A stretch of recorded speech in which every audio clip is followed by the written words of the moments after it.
Happy சாபத். So இன்றைக்கி சபைகளுக்கு ஆலோசனையில் வந்து நான் எடுத்துக்கிட்ட புக் எதுனா இது சைல்ட் கைடன்ஸ்லேருந்து பிள்ளை வளர்ப்பு அந்த ஆலோசனையிலேருந்து ஒரு சின்ன பாட்டு தான். சாப்டர் 28 அதிகாரம் 28 உண்மையோடு இருத்தல் அப்படிங்கிற ஒரு டாப்பிக்லேருந்து பேச போகிறோம். ட்ரூத்ஃபுல்னஸ், அதாவது உண்மையோடு இருத்தலின் உதாரணமாக பெற்றோர்கள். ஃபஸ்ட்டு பெற்றோர்கள் தான் வந்து யாருக்கு வந்து உதாரணமாக இருக்கிறாங்க நம்ம பார்க்குறோம். கல்வி ஸ்கூலுக்குன்னு போகிறதுக்கு முன்னாடி வீட்டில் தான் நம்ம வந்து அவங்க எல்லாமே கற்றுக்குறாங்க. அப்போ உதாரணமாக உண்மைக்கு உதாரணமாக யார் இருக்க போகிறாங்கன்னா பெற்றோர்கள் அப்படிங்கிறத சொல்கிறாங்க. இதை நீங்கள் வந்து பெற்றோர்கள் மட்டும் இல்லை, ஆசிரியர்கள் எல்லாருமே வந்து அவங்க உண்மையாக இருக்கணும். அப்போ வஞ்சகமான செயல்களும் வஞ்சகமான விஷயங்களும் பேச்சுகளும் அவங்க முன்னாடி பேசையில் அவங்க எப்படிப்பட்ட வழிகளில் போயிடுறாங்கன்னா தப்பான வழிகளில் போயிடுறாங்க அப்படிங்கிறத அம்மையார் எழுதுகிறாங்க. சரி, அப்படி அவங்க போயிட்டாங்கன்னா அப்போ பரலோகத்தில் வந்து ஜட்ஜ்மெண்ட் நடக்கையில் உங்களோட ஃபைலெல்லாம் எடுக்கலை அவங்க சொல்கிறாங்க உங்கள் பக்கத்தில் என்ன எழுதியிருப்பாங்க அப்படிங்கிறத நான் இதை ஒரு லைன் வாசிக்கிறேன். அச்சமயத்தில் உங்கள் பெயர்கள் பக்கத்தில் ஏமாற்றுபவன் என்று பதிவு செய்யப்படலாமா அப்படின்னு கேட்குறாங்க கேள்வி.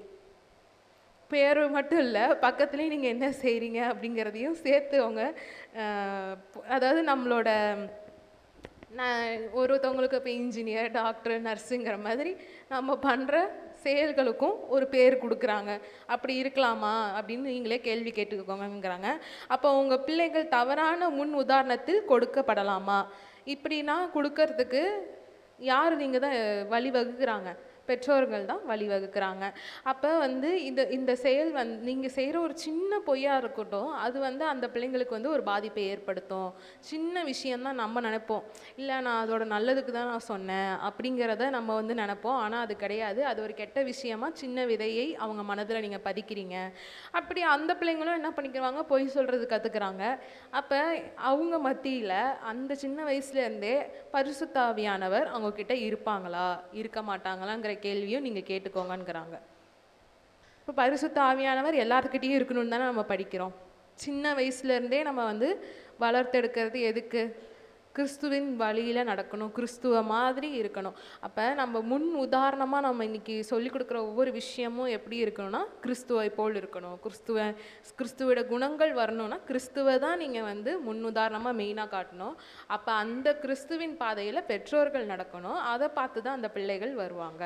அப்படி தானே மரியாள் இயேசு கிறிஸ்துவை வளர்த்துருப்பாங்கன்னு நான் நினைக்கிறேன். அப்படின்னு வளர்த்தெடுக்கப்பட்டதுனால தான் அந்த 12 இயர்ஸில் அவருக்கு நம்ம என்ன பர்பஸ்க்காக வந்திருக்கோங்கிற ஒரு விஷயம் உணர்த்தப்பட்டது ஆவியானவர்னால அப்படிங்கிறத நான் பார்க்குறேன். எனக்கு கற்றுக்கிட்ட பாடமாக இதில் இருக்குது. அப்புறம் இன்னொரு விஷயம், அப்போ இப்படி இருக்கிறதுனால குழந்தைகள் இயற்கையாகவே இருக்கக்கூடிய அப்பாவித்தனமும் மாறிவிடுகிறது. இப்போ இன்றைக்கி நிறைய குழந்தைகிட்ட இன்னசென்ஸுங்கிற விஷயமே இல்லை, அந்த அப்பாவித்தனங்கிறதே இல்லை. ரொம்ப கேள்வி கேட்குறது. ஆனால் அதை வந்து அதற்கு இடம் கொடுக்கறது யாருன்னா பெற்றோர்கள் தான் சொல்கிறாங்க. என்ன இது வந்து நல்லா பேசுது, இந்த வயசில் இவ்வளோ பேசுதில்ல அப்படின்னு அது ஒரு திறமையாக நினச்சிக்கிட்டு இருக்காங்க. கிடையாது. அந்த அப்பாவித்தனம் மழலை அதெல்லாம் தேவை, அந்த வயசுக்கான பருவத்திற்கான தேவை. அறிவு இருக்குது, அதெல்லாம் ஓகே. உங்கள் பிள்ளை வந்து 10 கண்ட்ரி தெரியுது, 10 கண்ட்ரியோட கேபிட்டல் தெரியுது, அதெல்லாம் ஓகே. ஆனால் எப்படி மரியாதைக்குரியவா உண்மையை பேசுதா இல்லை எதிர்த்து பேசுதா அப்படிங்கிற ஒவ்வொரு விஷயமும் தேவை. அப்போ அந்த இன்னசென்ஸுங்கிறதே போயிடுதுங்கிறத அம்மையார் சொல்கிறாங்க. இது இவ்வளோ ஒரு தாக்கத்தை கொண்டு வருது. அப்போ நல்ல முன் உதாரணமாக நிலைத்திருத்தல். அப்போ நிலைத்து இருக்கிறதுங்கிறது எவ்வளோ கஷ்டமான விஷயங்கிறது புரிஞ்சுக்கணும் நம்ம. அப்போ அதில் நம்ம வந்து நிலைச்சிருக்கணும்னா பெற்றோர்கள் தான் அதில் நிலைத்திருக்கணும். அந்த பலத்தை யார்கிட்ட வாங்கணும்? அப்போ அவங்க தேவ வழிநடத்துதலை பின்பற்றாமல் நம்மளோட இஷ்டத்துக்கு பெற்றோர்கள் அவங்க தாந்தோண்டியே நடந்துட்டு இருந்தாங்கன்னா அந்த ஒரு வழி அவங்களுக்கு வராது. ஃபஸ்ட்டு யார்கிட்ட போய் சேரணும்? பெற்றோர்கள் பரிசுத்த ஆவியானவர் துணையோடு இருந்தால் தான் அந்த எக்ஸாம்பிள் அவங்க பெர்மனண்ட்டாக அந்த எக்ஸாம்பிளாக அவங்க வாழ்க்கை ஃபுல்லாக இருப்பாங்க. இப்போ சின்ன பிள்ளைங்களுக்குன்னு தான் இது கிடையாது, பெரியவங்களுக்கும் இதே தான் இல்லையா? ஏன்னா இப்போ 60 வயசு அம்மா இருந்தாலும் 25 வயசுனாலும் அவங்களுக்கு நான் என்ன தான் சின்ன பிள்ளை தான். அப்போ எல்லா வயசும் இருக்கிறவங்களுக்கும் பெற்றோர்கள் பிள்ளைகள் பிள்ளைகள் தான். அப்போ அந்த பிள்ளைகள் முன்னாடி நம்ம என்ன மாதிரியான வார்த்தைகள் பேசணும், எப்படி உண்மையும் செயல்லையும் இருங்க பேச்சிலையும் இருங்கன்னு சொல்கிறாங்க. பெற்றோர்களே இவ்விஷயத்தில் ஒரே நிலையில் இருங்கள், வார்த்தையினாலும் செயலினாலும் பொய்க்கு சாட்சியாக இருக்காதீங்க அப்படிங்கிறத சொல்கிறாங்க. செயல்லையும் சரி வார்த்தையிலையும் சரி எல்லாமே நோட் பண்ணுவாங்க. சின்ன வயசில் இருக்க இப்போ பிள்ளைங்க எல்லாமே எல்லாத்தையும் விஷயம் நோட் பண்ணிக்கிட்டு எங்கள் அப்பா இப்படி தான் சொல்கிறாங்க, எங்கள் அம்மா இப்படி தான் சொல்கிறாங்கன்னு ரெண்டு பேருமே இந்த விஷயத்தில் சொல்கிறாங்க. தாயாக இருக்கட்டும் தந்தையாக இருக்கட்டும். இதை போய் உதாரணமாக அந்த பிள்ளைங்க எடுத்துக்கிட்டு மற்ற பிள்ளைங்க அவங்க ஸ்கூலில் இருக்கட்டும், ஃப்ரெண்ட்ஸுக்கிட்ட இருக்கட்டும், இல்லை மற்ற ரிலேட்டிவ்ஸ் முன்னாடியாக இருக்கட்டும், அது ஒரு தப்பான எக்ஸாம்பிளாக போய் இருக்காதபடி பார்த்துக்கோங்க அப்படிங்கிற சொல்கிறாங்க. கடைசியாக ஒரு சில வரிகள் சொல்லி முடிக்கிறேன். கடுமையான வார்த்தைகள் பொய் சொல்ல தூண்டும்.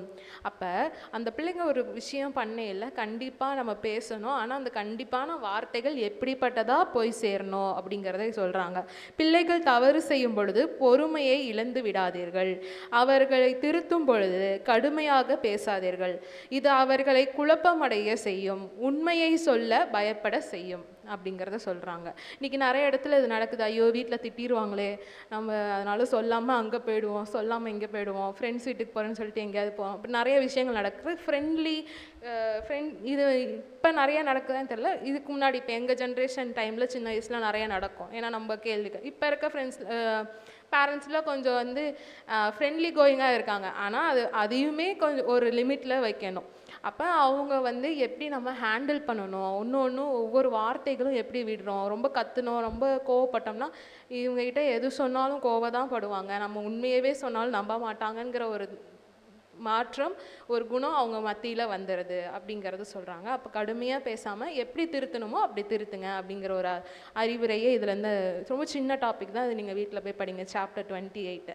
அப்போ இதுலேருந்து நம்ம என்ன கற்றுக்குறோன்னா, அப்போ உண்மையாக இருக்கணும். நம்ம பெற்றோர்களுக்கு மட்டும் இல்லை, ஒவ்வொரு இண்டிவிஜுவலும் எல்லாருமே வேலை செய்கிற இடமா இருக்கட்டும், இல்லை அவங்க போய் ஸ்கூலில் போய் இருக்கிற இடமா இருக்கட்டும், ஒரு ரிலேட்டிவ் வீட்டுக்கு போகிற இடத்துல இருக்கணும், எல்லாருமே அந்த ட்ரூத்ஃபுல்னஸ் உண்மையோடு இருக்கணுங்கிற அந்த விஷயத்தை நம்ம கடைப்பிடிக்கணும்.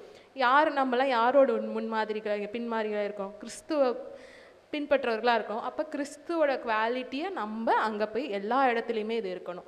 அப்போ எல்லாருக்குமே அது அவங்களுக்கு நம்ம இப்போ உலகத்தாருக்கு நம்ம வந்து ஒரு பெற்றோர்களாக தானே இருக்க போகிறோம், அவங்களும் சின்ன பிள்ளைங்க தானே, அப்படி நம்ம எடுத்துக்கலாம் அப்படிங்கிற ஒரு விஷயம் எனக்கு புரிஞ்சிச்சு. இந்த வாய்ப்பை தந்த தேவனுக்கும் சபையாருக்கும் நன்றி. ஆமென்.